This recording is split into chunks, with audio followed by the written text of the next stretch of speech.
चलिए आज बात करते हैं एक ऐसे ज्योतिर्लिंग की जहां शिव करुणा बनकर मिलते हैं। हमारी इस ज्योतिर्लिंग यात्रा का अंतिम पड़ाव श्री घृष्णेश्वर ज्योतिर्लिंग। नमस्कार। आज हम एक कहानी के सफर पर चलेंगे।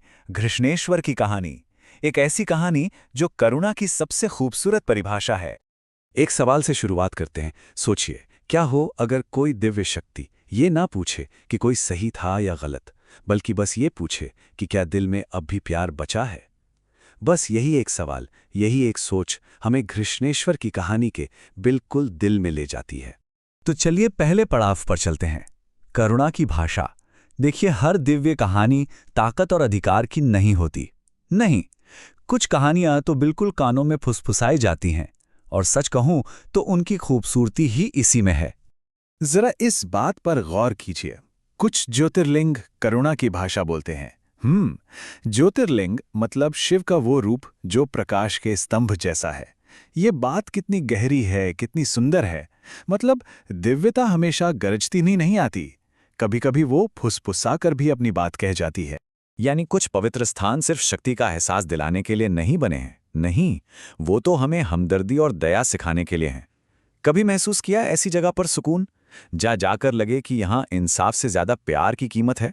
ये जो सोच है ना, ये हमारी नैतिकता की पूरी समझ को ही पलट देती है।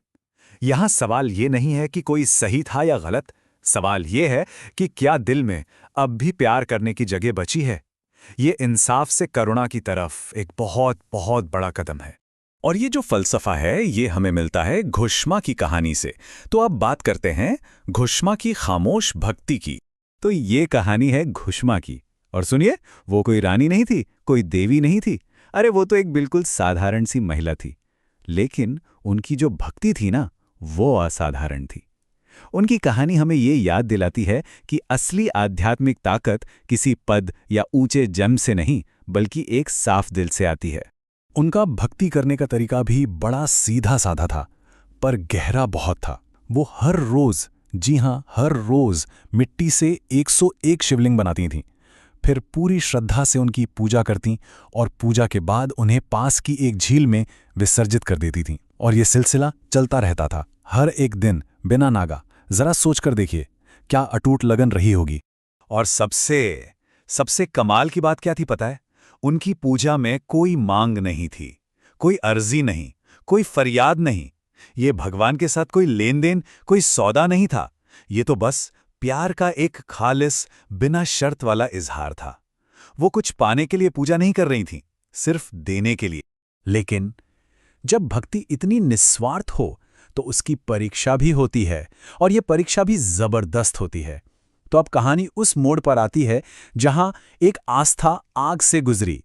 कहानी में एक मोड़ आता है, एक बहुत ही जानी पहचानी लेकिन उतनी ही खतरनाक भावना के साथ, और वो है ईर्ष्या।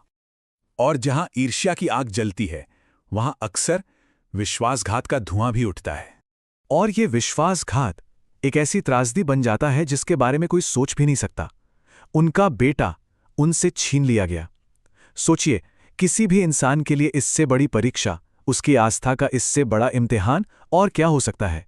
लेकिन इस सब के बाद घुश्मा ने जो किया ना, वही इस पूरी कहानी का, इस पूरे दर्शन का सार है। उन्होंने कोई सवाल नहीं किया, वो जरा भी नहीं डगमगाई। उन्होंने अपनी पूजा जारी रखी, उस दिन भी उसी अटूट विश्वास के साथ। और जब यकीन इस हद तक पहुंच जाए तो फिर कुदरत, या कह लीजिए कि दिव्यता, खुद सामने आती है। पर वैसे नहीं जैसा हम अक्सर सोचते हैं। यहां बात होगी जोड़ने वाले की, इंसाफ करने वाले की नहीं। जब शिव प्रकट हुए तो वो सजा देने के लिए नहीं आए थे। नहीं, वो तो बिगड़े हुए संतुलन को फिर से बनाने आए थे। और ये एक बहुत ही जरूरी फर्क है। उनका मकसद बदला लेना नहीं था, बल्कि जो कुछ टूट गया था उसे फिर से जोड़ना था। उन्होंने घुश्मा के बेटे को फिर से जीवन दिया। और सिर्फ इतना ही नहीं, उस बहन को भी माफ कर दिया जिसने ये सब किया था। और बस उसी पल से इस ज्योतिर्लिंग का नाम पड़ा घृष्णेश्वर, यानी वो ईश्वर जो करुणा में बसा है, करुणा में ही स्थित है। ये नाम ही तो पूरी कहानी का निचोड़ है। तो फिर इस कहानी का गहरा मतलब क्या है? चलिए इसे समझने की कोशिश करते हैं। बात करते हैं उस परम शक्ति की। यहाँ ना हमें क्षमा और करुणा के बीच का एक बहुत बारीक लेकिन बहुत जरूरी फर्क समझना होगा। देखिए, किसी को माफ करने के लिए पहले ये मानना पड़ता है कि सामने वाले ने कुछ गलत किया है ना? ये एक रिएक्शन है। लेकिन करुणा बिना किसी शर्त के होती है। उसे इस बात से कोई फर्क नहीं पड़ता कि कौन सही है और कौन गलत। और कृष्णेश्वर बस इसी अनकंडीशनल करुणा की मिसाल। तो इसका असली मतलब क्या हुआ? क्या इसका मतलब यह है कि अन्याय को अनदेखा कर दें? नहीं, बिल्कुल नहीं। ये सीख अन्याय को नकारने की नहीं है। ये सीख इस बात की है कि अन्याय को अपने दिल पर हावी होकर उसे पत्थर ना बनाने दें। असली ताकत बाहर की घटनाओं को कंट्रोल करने में नहीं है, बल्कि अपने अंदर की नरमी को, अपने प्यार को बचाए रखने में है।